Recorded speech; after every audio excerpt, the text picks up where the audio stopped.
जयपुर के आराध्य देव गोविंद देव जी की महिमा अपरंपार है। रोजाना हजारों भक्तों को दर्शन देने वाले गोविंद देव जी का इतिहास भी अनूठा है।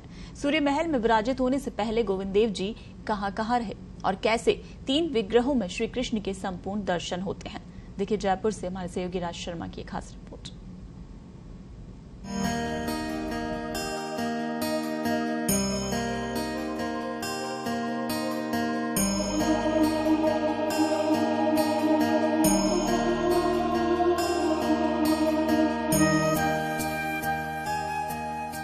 श्री कृष्ण जन्म का उल्लास जयपुर समेत देश भर में नजर आ रहा है।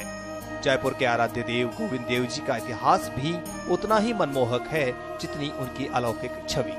आज भी गोविंद प्रभु जयपुर के महाराजा मानकर पूजे जा रहे हैं। उनकी महिमा का ही असर है कि सुबह की शुरुआत भक्त गोविंद देव जी के दर्शनों के साथ करते हैं और शयन झांकी तक भक्तों का मंदिर पहुंचने का सिलसिला जारी रहता है। जयपुर के सूर्य महल से गोविंद देव जी भक्तों को दर्शन दे रहे हैं। हालांकि सूर्य महल तक पहुंचने से पहले गोविंद देव जी के श्री विग्रह 37 जगहों पर विराजित हो चुके थे। जयपुर फाउंडेशन के संस्थापक अध्यक्ष सिया शरण लश्करी के अनुसार मणिपुर में राधे रानी का श्री विग्रह गोविंद देव जी के साथ विराजित हुआ। आज भी मणिपुर में गोविंद देव जी का जमाई ठाकुर के नाम से मंदिर मौजूद है। जयपुर में सूर्य महल से पहले गोविंद देव जी कनक घाटी में विराजित हुए।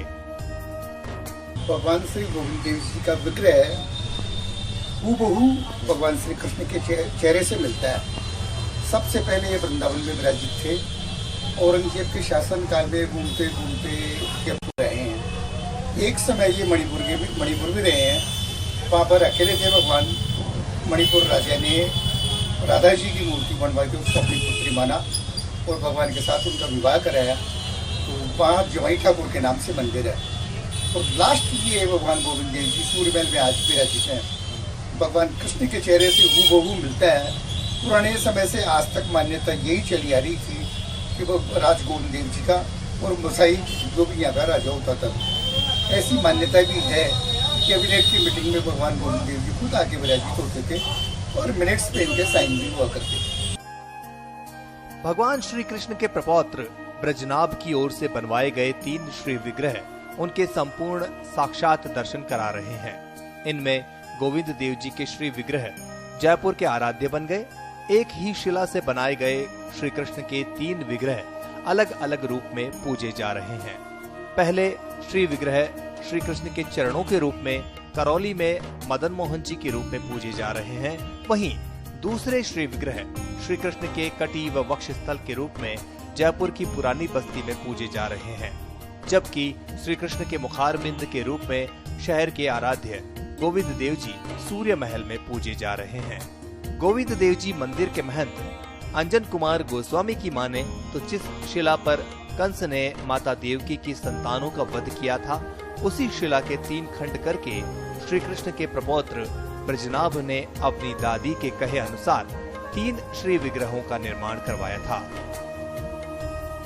असल में ये मूल श्री विग्रह राधा रानी जी ये वृंदावन से पधारे थे और ये गोविंद देव जी जो श्री विग्रह है वो श्री कृष्ण भगवान के प्रपौत्र श्री ब्रजनाभ जी ने वृंदावन में रूप गोस्वामी जी को प्राप्त हुआ। उस श्री विग्रह को श्री कृष्ण भगवान के प्रपौत्र श्री ब्रजनाभ जी ने जो पत्थर शिला में देवकी के संतानों को कंस ने वध किया था, उस शिला का 3 खंड करके 3 शिव विग्रह बनाया। प्रथम शिव विग्रह जो बनाया वो मदन मोहन जी, जिनके आप चरण दर्शन करना चाहें वो मदन मोहन जी में विराजमान है। दूसरे शिव विग्रह जो है गोपीनाथ जी उन्होंने बनाया। उनका जो वक्ष स्थल और कटी माने कमर श्री कृष्ण भगवान के अनुरूप हुआ। तब उनके दादी ने कहा, असल में दादी जी के निर्देश अनुसार ही वो मूर्ति बना रहे थे और उन्हें जो अंतिम शिव विग्रह जो बनाया तो उसके मुखारबिंद का जो दर्शन किया और बोले कि यही तेरे परदादा जी थे। इस तरह गोविंद देव जी का प्रादुर्भाव हुआ। पूर्व राज परिवार से जुड़ी दिया कुमारी का कहना है कि गोविंद देव जी सबके राजा हैं। आज भी सिटी पैलेस में सबसे ऊपर श्री गोविंद देव जी का झंडा लगा हुआ है। उसके बाद राज परिवार का झंडा है। गोविंद देव जी पहले भी राजा के रूप में पूजे जाते थे। आज भी राजा के रूप में ही पूजे जाते हैं। पूरा जयपुर आप ही के अंडर है और आप यहाँ के राजा हैं और हमेशा रहेंगे, और आज भी हम उनको हमारे आराध्य देव भी मानते हैं और हमारे राजा जयपुर के आज भी हम लोग मानते हैं। चंद्र महल में, सिटी पैलेस में जो झंडा है वो जो पचरंगा, वो गोविंद देव जी के लिए है, और वो सिर्फ गोविंद देव जी के लिए लगता है, वो राजा के लिए नहीं लगता है, वो गोविंद देव जी के लिए लगता है पैलेस के ऊपर। और उसके नीचे जो है वो राजा का झंडा होता है, जो महाराजा का झंडा पहले लगता था, अभी भी लगता है। तो ये एक परंपरा है। बाकी जितने भी हमारे त्योहार होते हैं उसमें भी गोविंद देव जी जो पोशाक धारण करते हैं वही कलर्स की पोशाक हम लोग धारण करते हैं।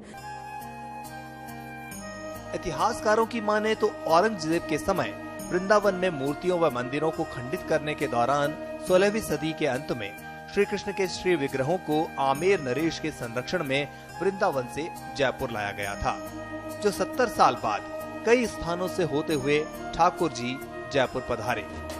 जयपुर में गोविंद देव जी सबसे पहले कनक घाटी में विराजित किए गए। इसके 17 साल बाद जयपुर की नींव रखी गई। गोविंद देव जी को कनक घाटी से वर्तमान जगह लाया गया। उन्होंने बताया, सूर्य महल से पहले श्री गोविंद देव जी 37 जगहों पर विराजित हो चुके थे। अब सूर्य महल 38वीं जगह है, जहां गोविंद देव जी गुलाबी नगरी के साथ देश दुनिया से आने वाले हजारों भक्तों को दर्शन दे रहे हैं। श्री कृष्ण जन्मोत्सव का उल्लास गुलाबी नगर में नजर आने लगा है। शहर के आराध्य गोविंद देव जी मंदिर में जन्मोत्सव को लेकर तैयारियां पूरी हो चुकी है। यहाँ पर जन्मोत्सव के आयोजन पिछले एक सप्ताह से जारी है।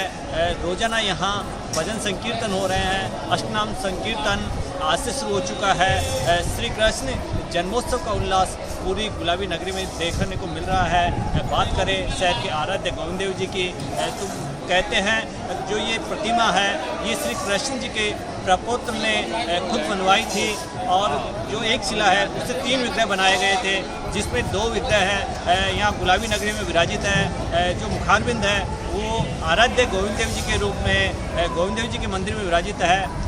वहीं वक्ष स्थल और कटी के रूप में पुरानी बस्ती के अंदर राधा गोपीनाथ जी विराजित है। और जो चरण कमल के जो दर्शन है गोविंद देव जी के, वो करौली में विराजित है। कहा जाता है कि जयपुर की स्थापना जो गोविंद देव जी की जो एक प्रतिमा यहाँ आई थी जयपुर में, उसके 17 साल बाद में हुई है। जयपुर से पत्रिका के लिए गिरिराज शर्मा।